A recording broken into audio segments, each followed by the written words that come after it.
Кон крајот на октомври може да се зголемат бројките на заболени од ковид и од сезонски грип, кога е периодот на респираторните инфекции.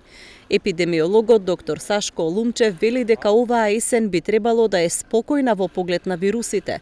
Единствено компликации може да се создадат кај лица со хронични болести и послаб имунитет, кај кои би се поклопиле сезонскиот грип со ковидот. Па сега некаде врвот би бил од прилика во моментот кој ќе имаме поголем број случаи на грип.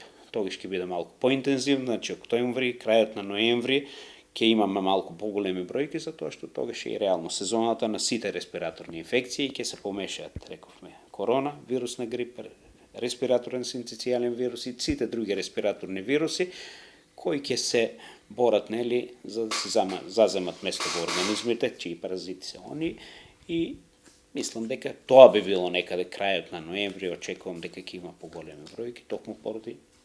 Олумчев вели дека засега симптомите се слаби, нема изразени клинички слики, но лицата што сакаат да се вакцинираат најверојатно ќе можат доколку земјава ја набави вакцината против ковид. Следниот месец ќе се почне со вакцинацијата против сезонски грип, која е нели препорачлива за хроничните пациенти. Дали ќе имаме на располагање вакцина против COVID-19, значи моновалентна, која веќе е во некои европски земји и Соединетите Американски држави веќе ја има и почна со апликацијата, ќе видиме за тоа.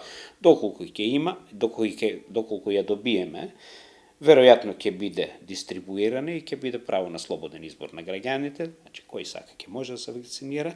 Истото ќе важи нели и за вакцинацијата против сезонски грип, пријавувањето си е на вакцинација.мк како и секоја година и веројатно после 15 октомври ќе почнеме и со тој процес. Во југоисточниот регион овој период е во пораст бројот на регистрирани случаи со ковид, но епидемиолозите велат дека нема простор за загриженост.